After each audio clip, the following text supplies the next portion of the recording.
Oregon State Correctional Institute in Salem.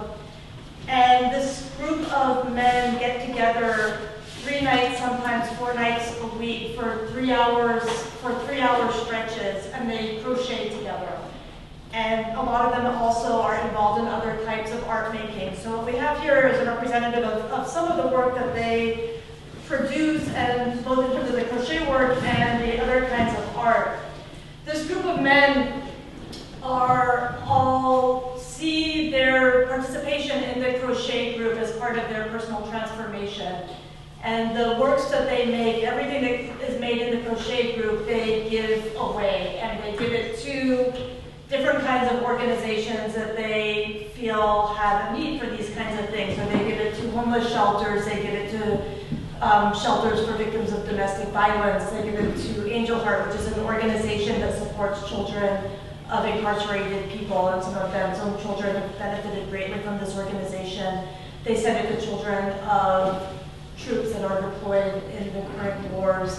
And while we were there, on our first visit, we were hanging out and getting to know some of the men, and when somebody came in the room and announced, oh, we just heard there's a little girl in Salem who has cancer and is losing her hair from the chemo treatments, and we've heard she only has 1 hat, and there was a big gasp in the room.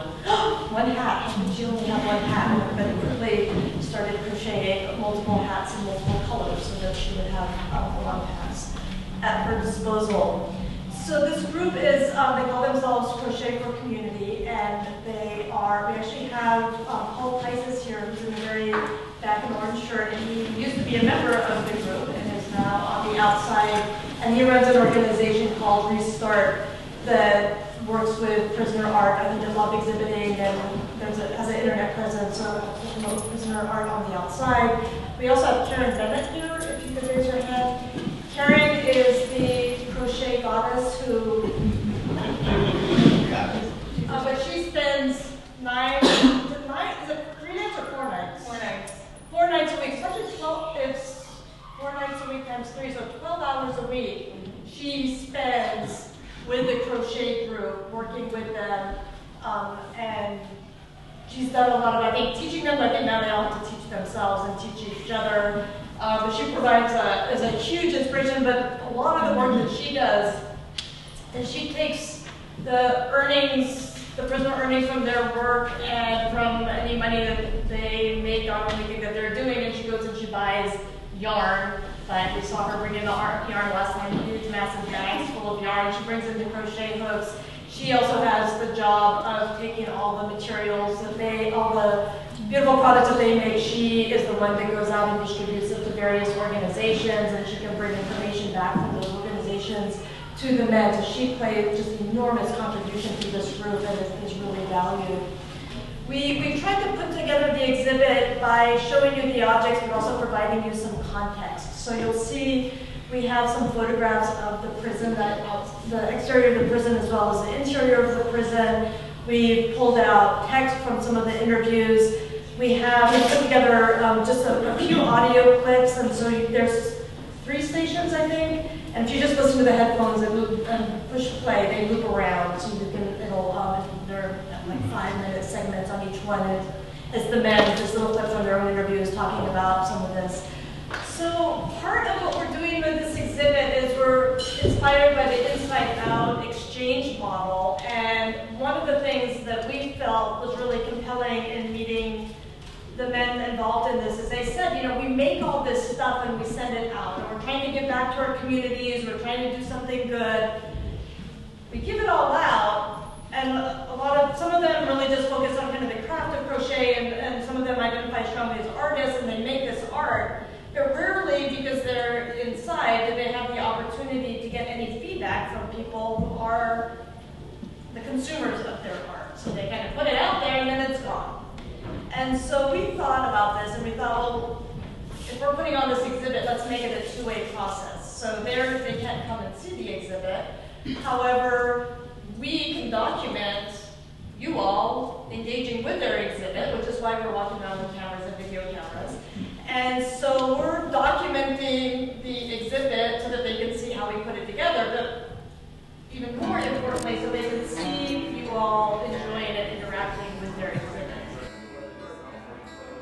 I think it's really extraordinary. I mean, the idea of this being communicated, beyond the prison walls, and it's really set a tone for this whole conference. This whole conference is about prisons, compassion, and peace, and this seems like just a very compassionate gesture. And the story you told about the guys, when they learned about the little girl who was a cancer victim who had only one hat, and out of their compassion, that to me was a great moment in the conference, sort of what this whole conference is about. I just thought the creativity here is just awesome. I just can't imagine myself doing that, but maybe if I had time, maybe it could come out of me, but I think they're so expressive of the ingenuity and creativity that the people who made these just came up with. It's just amazing to me. I'm looking at this one with the rider I used to work with in my youth as a ranch hand, and it really captured that whole thing of being in the stirrup and being with the horse and so on. But the rest of this is so amazing to me how they could create this. And I think, what if I were doing this and I kind of want to go crawl under a rock and think that I'm not sure I could do any of this, but it is just stunning the creativity that's in here. There's some just amazing talent. I'm shocked, I'm surprised, and a little bit humbled, I think. So my name's Katie, and I'm from Oregon, and I do classes at the Oregon State Penitentiary, and I just think this program is amazing, and that you guys are incredible artists, and I'm so glad that you've shared your art with us this weekend, and I hope to buy something. I'm particularly impressed with some of the blankets and what you guys have been able to do. And I've been trying to learn how to crochet for years, and you're much better than I am. So thank you, and I wish you the best of luck with everything. So Yoshi, I really love this piece that you made, and I love the colors and the different textures.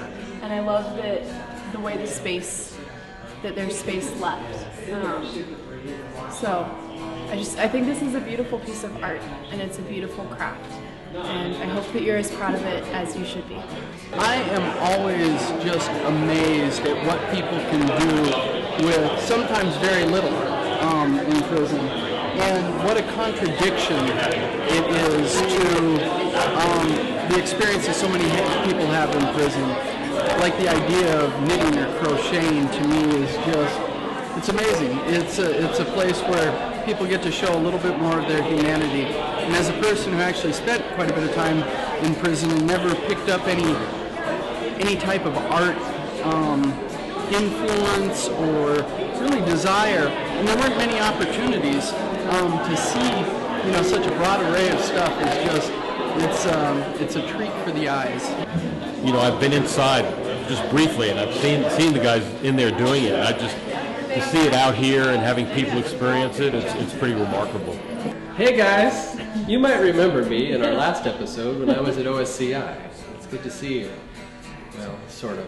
So this is a fantastic show. What they've got here is they have crochet stuff all the way down the walls, on 4 walls, and they have artwork that you've given to me for the OPAC show and the Restart shows. And it's just fantastic, the exposure you guys are getting, and I'm so excited about this.